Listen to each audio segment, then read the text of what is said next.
Gets past Horford, stops, pulls up, two-pointer, got it! Just off the bounce, has to get it off, puts it up, it's good! Brown back in, lost the ball, Anunoby all by himself throws it down. 11.5 inch. And Tatum is hurt. Tatum is down. Tatum in so much pain. We're not sure. We're going to let the doctors figure that out. Put the gun down. Luckily, all those firearms had a 100% money-back guarantee. This video was going to end up a lot different. There was going to be lights, cameras, poison. Delicious, potent, organ-melting poison. The aroma alone would take out a small country. But I can't in good conscience use that concoction now. Because once a player gets injured, especially a star who's integral to that team's success, the very nature of a game's recap changes. Tatum was electrifying. Tatum was phenomenal. Tatum was unstoppable. 42 points on 57% shooting. He tied Larry Bird and John Havlicek for most 40-point games in a postseason. He needed to have a big game 4, but this was so much more than that. This man was on pace for 50. And the worst just had to befall him in such an amazing performance. This looks like an Achilles. I surely hope it's not. But that's an unnatural first step. And as we saw with Damian Lillard's injury, it's very similar. If it is indeed what it looks like, Tatum could be facing a 1.5 to 2 years straight of his career stripped from him. And that's sometimes the best case scenario. To test how people will see bad things happen to those in elevated positions in life like Tatum and say, oh, boo-hoo, he has hundreds of millions of dollars, he'll be okay, as if the amount of stuff one owns makes them less of a person. They're not allowed to feel things like sadness, anger, frustration. I certainly hope good comes from this and he's able to return to the game of basketball in the same shape or relative to the same shape as when he left it. You just really hate as a fan of sports to see a game ended like this. Prior to Tatum's injury occurring, the Knicks had all the momentum in the world. Even if that unfortunate injury hadn't happened to Tatum, if I had to choose an outcome based upon what was going on, I'd say the Knicks were still going to win it. But this just effectively seals the deal on the series. Are the Celtics good enough of a team to beat the Knicks without Tatum? Yeah, I believe so. But to do it 4 times in a row? No. I don't think any team can weather that, losing their best player, no matter how well the team is built. That's going to affect you badly. I don't believe this call that was ruled a flagrant was intentional on Jalen Brown's part. I do think it was very irresponsible, but not intentional. How many ankles Brunson got? No wonder he collects them as much as he does. He needs spares.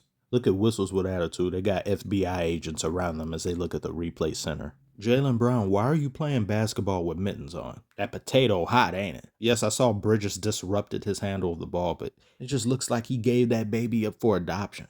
That pass was registered as a turnover for Jason Tatum, though. That pass was risque in nature. It's just how Jalen Brown let go of it that looks jarring. Mikail Bridges has been a problem for the Celtics this whole series and fourth quarters, how he just be spanking the mid-ranges. He converted on 5 of his 6 attempts. He has a pair of permanent sunglasses on his face. There's no such thing as bright lights to him. Late in the third quarter, I was expecting the Celtics to pull away because they were in the lead, but then they began to play a different type of game that normally isn't theirs or not one that I'm used to seeing them play, where they just solely rely on the offensive scoring of one individual and everyone else looked inept. That individual, of course, being Jason Tatum. Celtics offense became amoeba-like in nature. And I think that's due in most part to the physicality the Knicks bring to the table every possession. They've been able to rough the Celtics up enough that their shots aren't falling with consistency, as they haven't been a majority of this series. A majority of the shots Celtics have taken this series have looked rushed,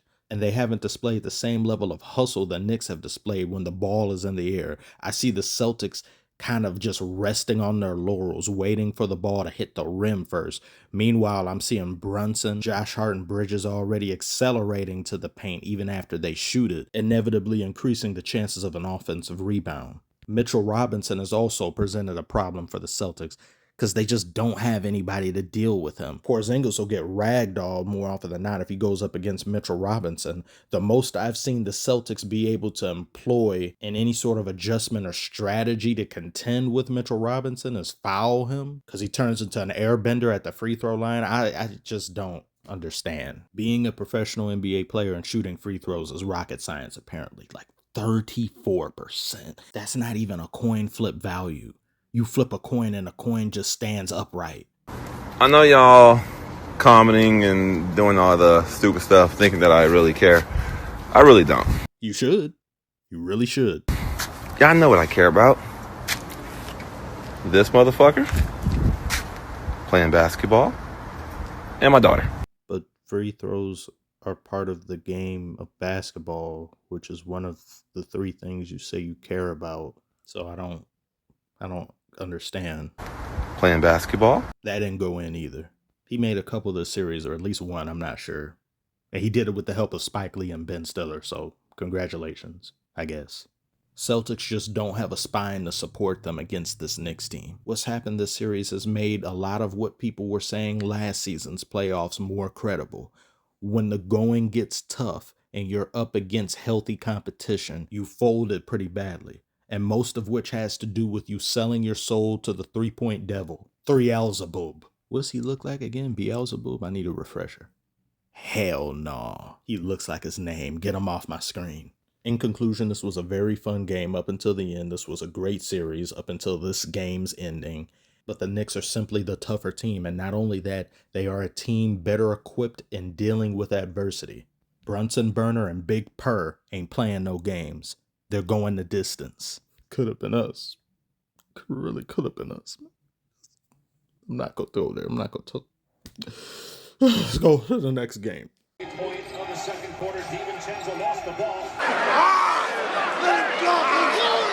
Leave it alone, Commissioner. Leave it alone. We don't want to hate on Draymond anymore. Somebody in the comments that said that. I lost the comment. Say you only make videos of Warriors when they lose. And it was like, well, I've had plenty games about teams that I've made videos on that I wanted to win, being the Pistons. I missed some games here and there because YouTube is a Hall of Fame defensive player when it comes to me uploading. And it is, oh, I was just kidding. But, you be hating on Draymond.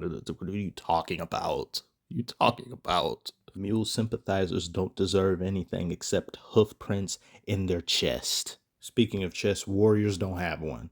They don't have a heart either. Their heart and soul is on the bench in Curry, and they play pedestrian without him. The type of pedestrians you run over in GTA for no other reason than them being pedestrians. We want Steph back, I'll tell you that.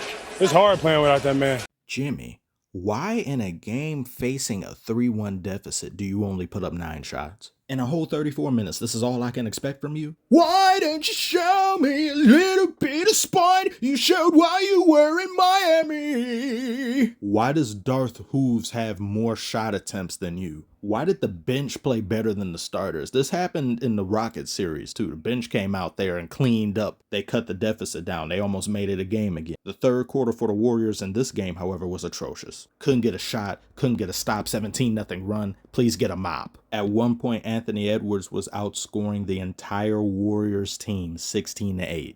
One man was outproducing the efforts of 5. Pajemski, 3 of 14. 0 of 4 from three-point range. A stone mason if I've ever seen one. Gary Payton, 1 of 5. Healed, you're no buddy of mine. Co-worker Healed, 4 of 11. Kuminga had 23 points. He at least gave a damn. He at least remembered this was the playoffs.